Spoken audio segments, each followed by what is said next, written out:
Hi everyone from Liquid Miami. I'm here to go over some of your more basic bar tools. Here we have a muddler. Now muddlers are used to mash anything from herbs to fruit or sugar cubes, and they could come in different shapes or sizes. And one thing that you might see a muddler used a lot in is to make your classic mojito, which consists of lime or mint and sugar.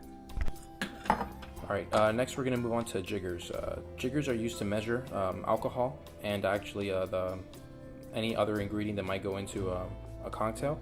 And most people assume that when people are measuring alcohol, they're getting gypped off, but bartenders, or at least experienced bartenders, use jiggers to make sure that the cocktail tastes the same every single time.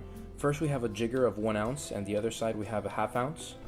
Then we have a jigger of 1.5 ounces, and on the other side it's 3/4 of an ounce. And then this is actually the same jigger.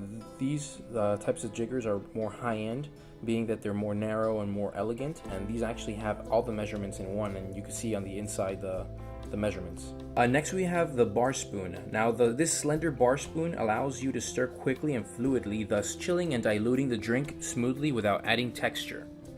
This method accomplishes the goal in a properly stirred cocktail. Silky mouthfeel.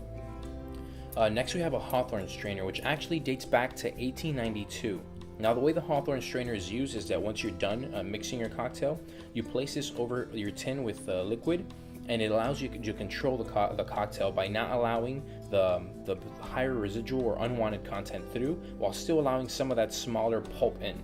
So here we have Boston and Parisian shakers, and the main difference between both of them is just a connection. When you have tin with tin, it's Parisian. When you have tin with glass, it's Boston.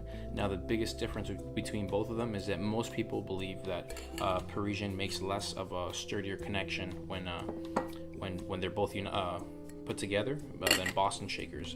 So with Boston shakers, most people believe that they're safer when shaking one hand. With Parisian, they recommend 2 hands.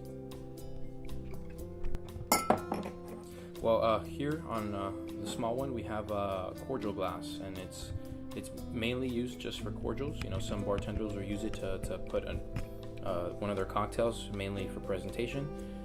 Then we have our rocks glass, which is used for anything on the rocks. You know, your cocktails or your whiskeys. And then we have our highball glass. Some people call it Collins glass, and the name Collins, you know, also you might recognize it from a Tom Collins, and a Tom Collins is served in a highball or a Collins glass. Now, sphere ice is one thing that many people don't see regularly, and that's mainly because it's used when someone orders a high-end whiskey. And the reason why they use sphere ice is because a sphere has less surface area, which allows the ice to melt at a slower rate.